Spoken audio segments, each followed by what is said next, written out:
So that leads to the great approach of choice theory. Something that if you like choice theory and you like your freedom and gift of being able to choose, there's a nutshell way to practice and live it. And that's this beautiful question that you ask yourself, because you're relating to other people. Maybe they're trying to control you. Maybe they want freedom too. Down deep they do. Continually ask yourself this question, and it keeps you on track. Will what I am about to say or do, will what I'm about to say or do bring me closer to these people or move us farther apart? Will what I'm about to say, I want to tell them where to go. Okay, should I tell them where to go? So this governs it. Will we be closer if I tell them where to go? Or I want to just storm out of the room right now. Okay, will that bring us closer if I storm out? It might, I don't know. Or will it move us farther apart? And that's the central question of choice therapy. Choice therapy. What I'm about to say or do bring me closer to these people or move us farther apart? That sounds like a real yielding thing to do. Sounds like you're giving into it. But we'll get into that. You're considering the relationship. Perhaps they're not thinking about the relationship. They're thinking about what they want you to do and what you to be. And what they want you to say. And the things you should do, So you, on the other hand, say, I'm going to make choices here. Will what I am about to say or do bring me closer to these people? Or will it move us farther apart? Awful lot of people ventilating. It came from the 60s. It came from so much of our psychology. Ventilate. Tell them where you're at. Or you'll be angry and then you'll get depressed. And wow, how can this possibly be a solution? Well, it's a choice. The great approach, the central approach of choice theory, is to continually ask yourself, will what I'm about to say or do bring me closer to these people or farther apart?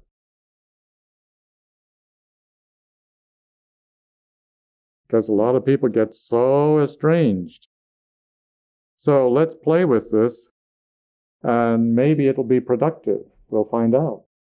I mean, throwing gasoline on the fire rarely helps. Do you notice that? But a lot of people think, children of the 60s, let me throw some gas on this fire. I'm a living person. I have rights.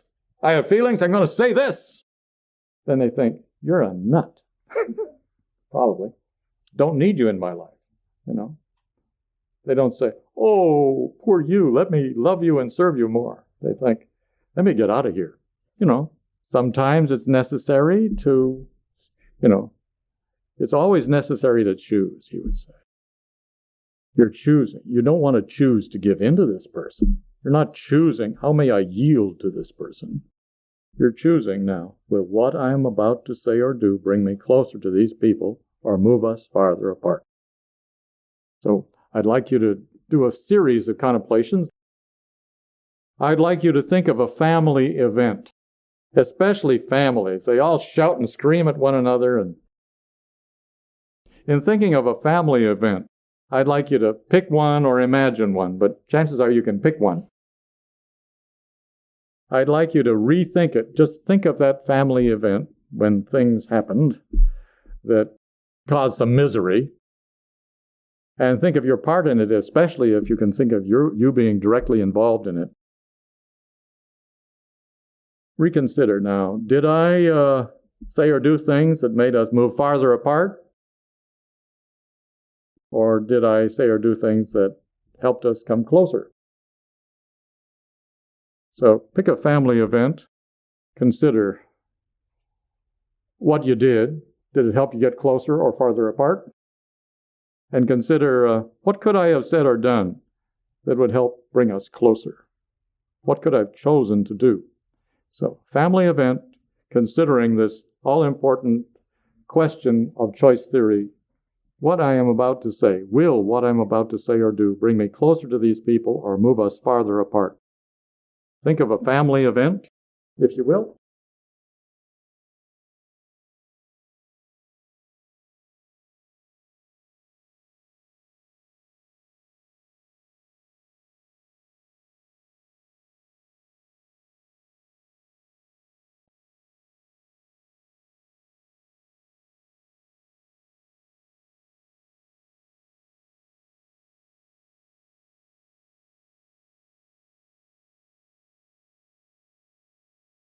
Next, a work event. Maybe an argument with your boss or a lot of pressure happening. Think of this work event. Consider what happened and then consider if you were doing it again and ask this question, would you have done something different?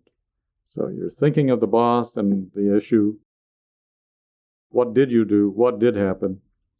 Consider this issue from choice theory. Will what I'm about to say or do bring me closer to these people or move us farther apart? Another couple minutes.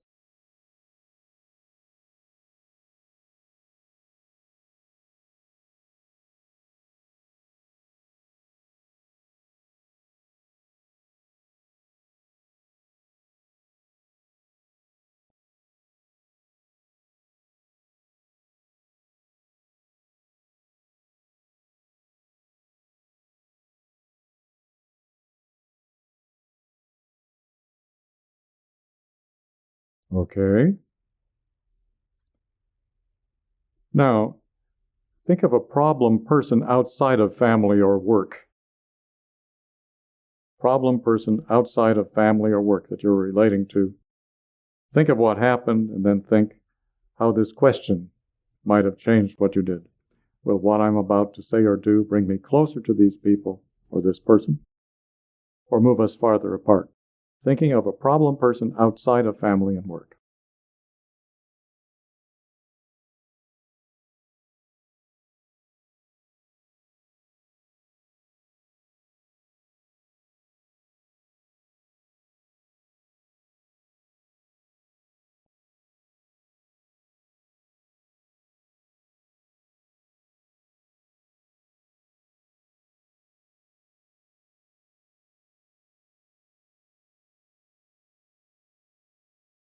And lastly,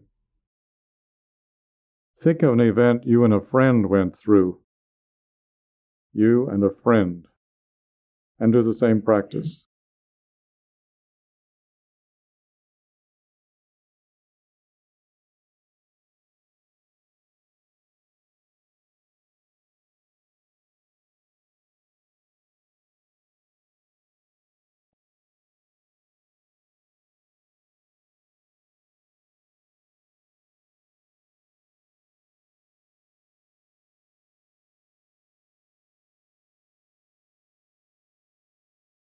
Profound questions. So we can keep the focus. I'd like you to do more of these exercises we were just doing. See if you can sense, just as a way of thinking. It's kind of a way of love in a way, but I'll get into that. We thought of family events, work events, dealing with a problem person outside of family or work, and thinking of an event with a friend. So is everybody clear about what to do? We're seeing what did happen, and then we're thinking, now if I had thought this, will this bring me closer or create distance? Thinking along that line. Did you notice a difference in these different situations? We did family, we did the boss, we did a person outside the home and office, and then we did the friend. Friendship is often the key to living in choice. because friends are interesting creatures. You already feel close to a friend. You already trust the friend. You can be relaxed and comfortable. You feel you can be yourself with your friend, that you both enjoy one another. So, encouraging more friendship in your relationship, developing that is often very pro-relationship and a very wonderful way also to deal with issues of conflict and stress if you can be more friendly. I'd like you to think about, regarding your relationship that with your boss or with your family or with your mate, is this relationship important? If it's important, then you need to figure out ways to get closer. So I would like you to think regarding difficulties in your life. Think of 3 ways that you might help make the relationship closer. 3 ways that you could make the relationship, even if there's a big conflict going on. Are there 3 ways we could make our relationship closer? Maybe a letter, maybe clarifying, maybe trying to talk calmly, maybe honoring the person's good qualities. Anyway, so I'd like you to think of a conflict you might be having or have had in any of these areas we talked about. Could you make this relationship closer? Can you think of 3 ways you could make this relationship closer?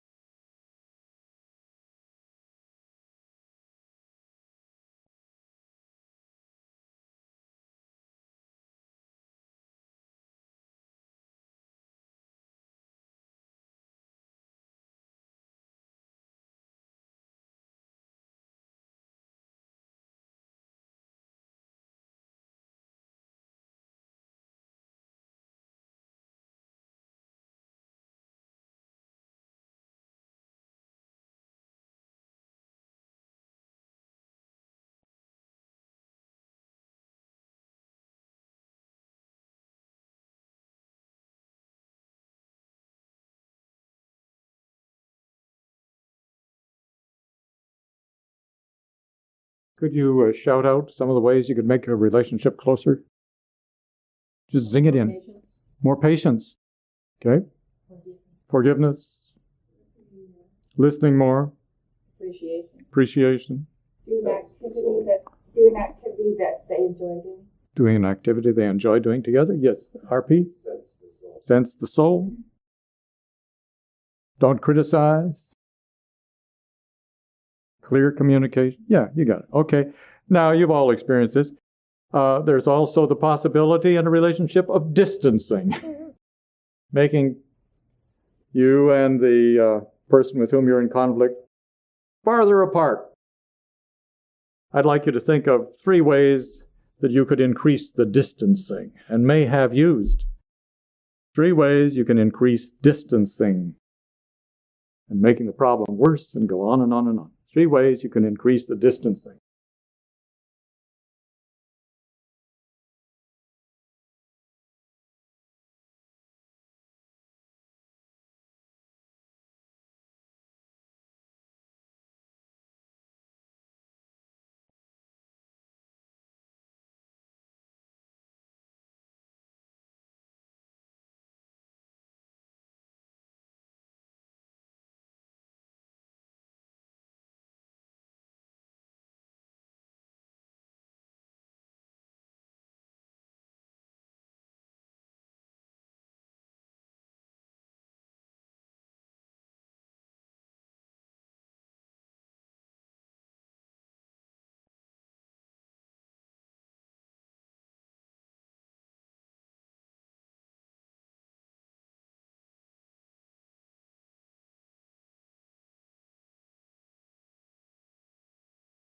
Well, that shouldn't take long, should it? So,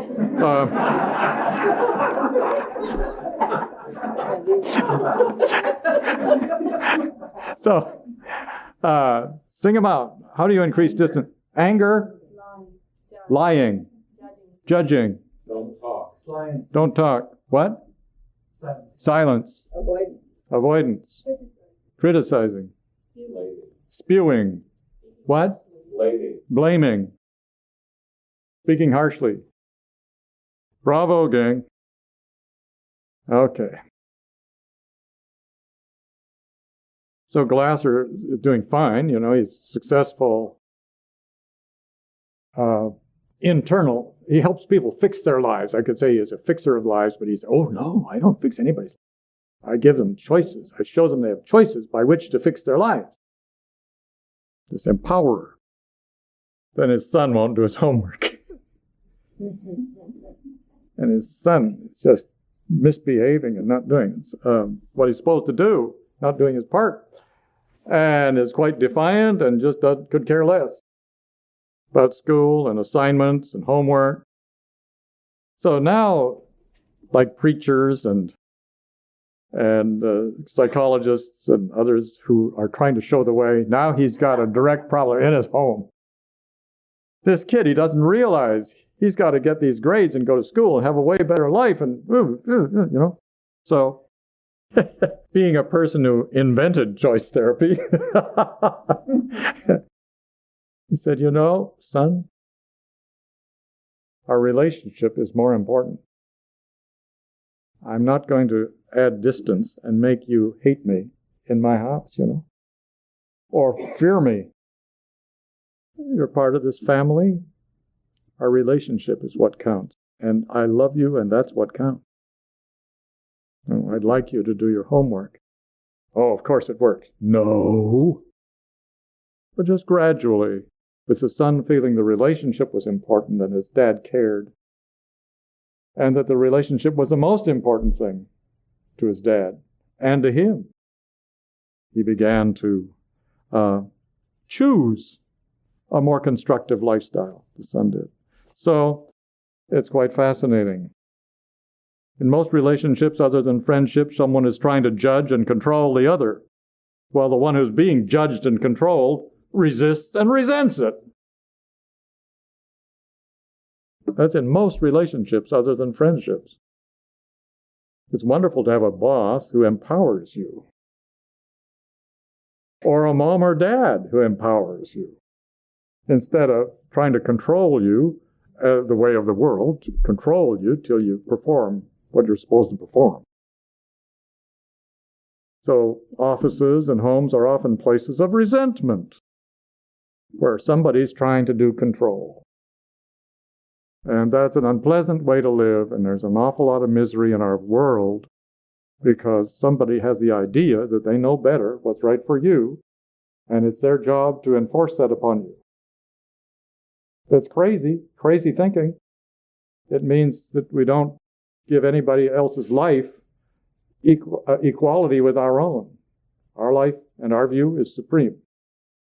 And the yoga hope for humanity is we discover our souls and total democracy. That is to say, every soul is treated equally. Every soul has a right to express, in which merit is recognized and hard work is recognized, but also the intrinsic value of the individual, the idea of the Declaration of Independence. The more you can value the relationship's closeness, the better your chance of happiness and success, and a lot less misery. The more you can value the relationships and the closeness of the relationships, the more chance you have for happiness and success and a life with lots of reduced misery, less misery. So the question is it hypocritical? Is it false to seek closeness and relationship? A lot of people today think that's phony, but not Jesus. People will recognize you as my people in that you love one another. The mystic says, the mystic has goodwill, carries goodwill to all people, kings, commoners. Buddha, discover the compassion within you for all living beings. So in the view of the saints and mystics, the closer the better. But you're right. It might be hypocritical if you're using choice theory as a way to manipulate people. If you're trying to get close to people so you can get them to do what you want, that might work for a little while, but it'll become obvious you're trying to control them by appearing to be nice, and that you actually have a hidden agenda, and it'll blow up in your face. They'll begin to hate you for being so phony and conniving and manipulative. So it doesn't work. Just using closeness as a way to get what you want. Question is to bear in mind and to carry with you, will what I'm about to say or do bring us closer or drive us farther apart? So then, what about vomiting sessions where people express their feelings? It may temporarily help you to understand where everybody's coming from. But Marshall Rosenberg, another great therapist, would say the underlying needs in back of all this emotion will need to be met soon, or the relationship will distance and the relationship may die.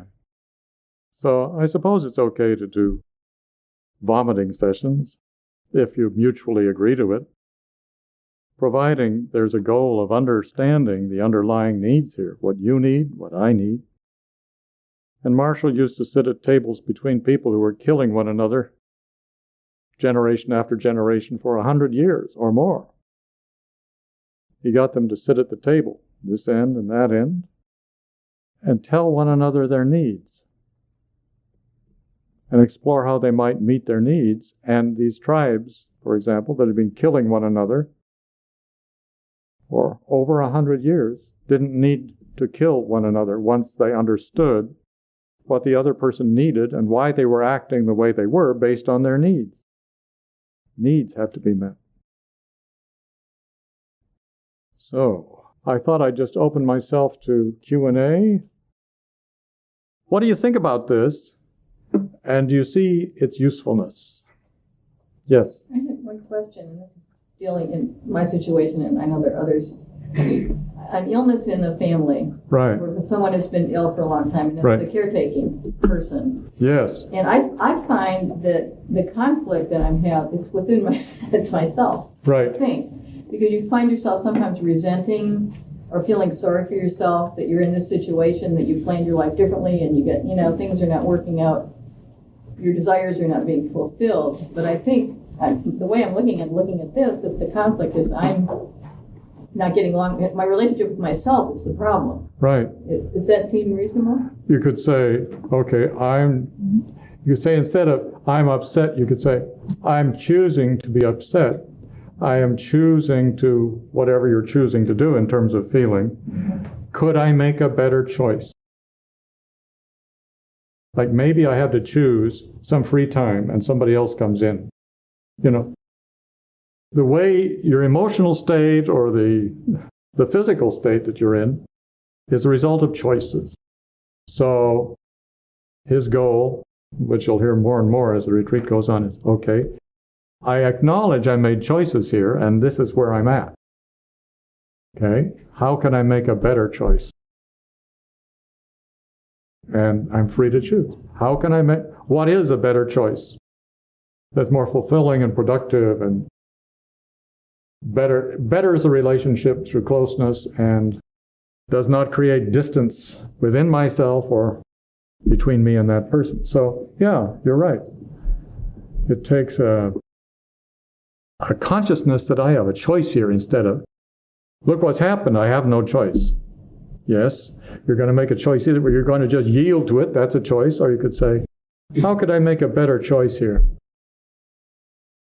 that'll make me feel more fulfilled and blessed? The Marvin's Room, where it's a movie about this elderly father is dying and how his daughter, who's taking care of him and just wearing herself out, turns out she's really loving it. It's a way to express her love and grow and develop, and she's just having a marvelous time caring for this person. A lot of daughters wouldn't feel that way. They'd feel, I had a life going. This daughter felt it great, and she's dying herself. She gets her sister in on the magic and the mystery. You're going to love it. You're going to love looking after these people that you love and care about. You're going to love it.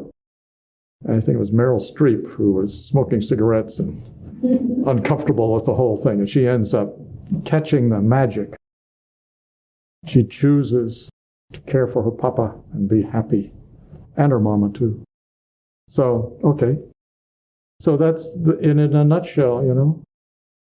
I am choosing all the time. How can I be more conscious in my choices? And how can I make better choices instead of being miserable and suffering here? Yes? Dr. Rudy, say you are making your choice with the idea that you are a closer choice, but that the partner simply does not respond to that choice. Should that then not make a difference because you know in yourself you were making? That's right. See, they have a choice too. They can say, I don't believe in all this stuff, and I want to be miserable. So then you're making the choice. He wants to be miserable. Should I be miserable because he wants to be miserable?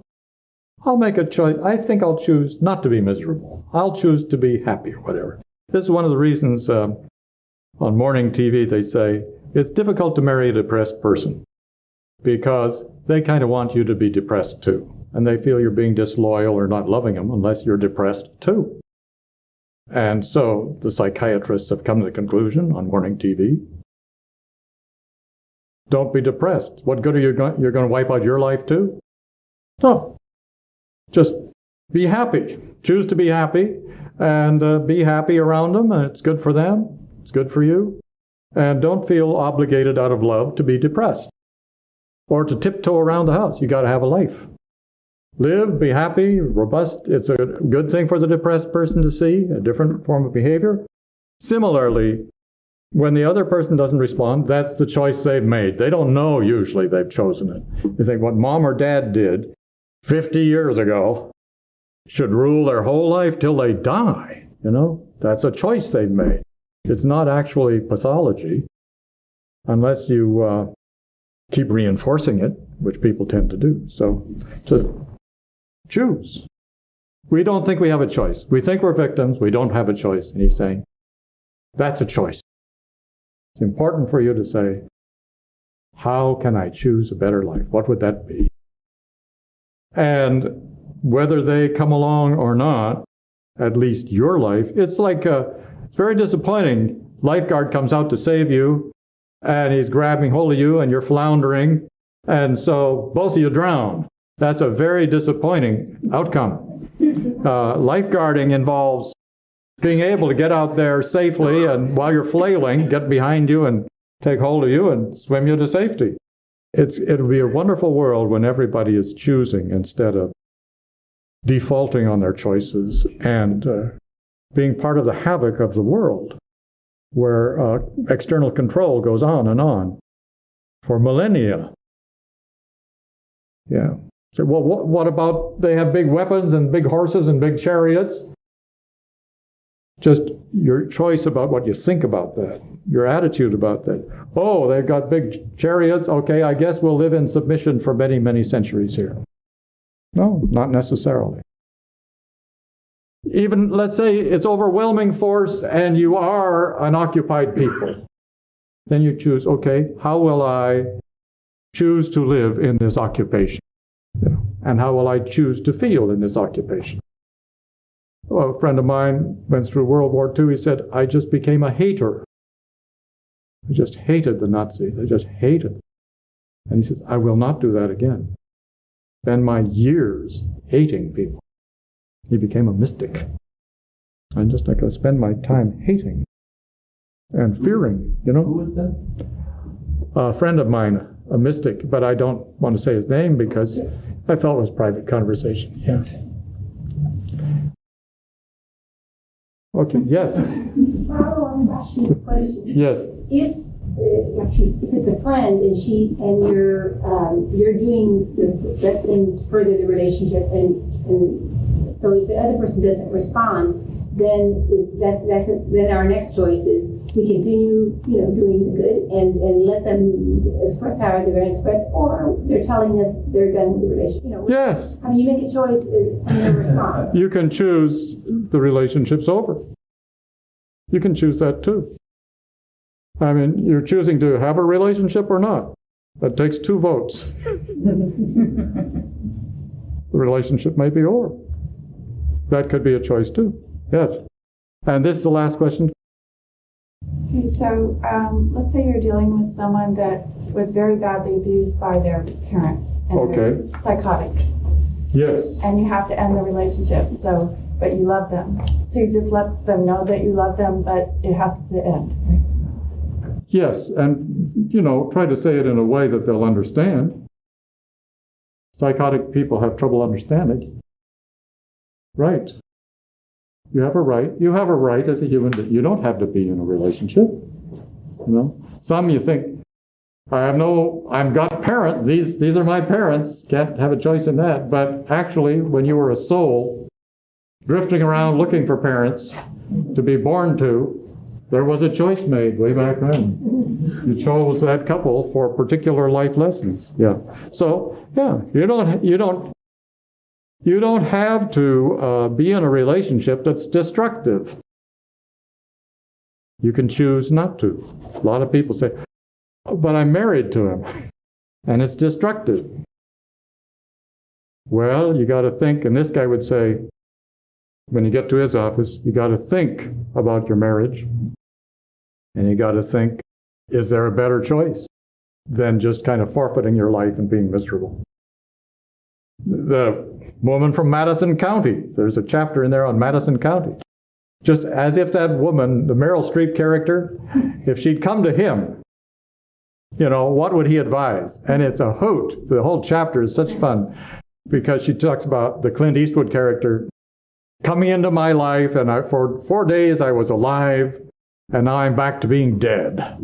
And so he convinces her she's made bad choices, and now she can make better choices.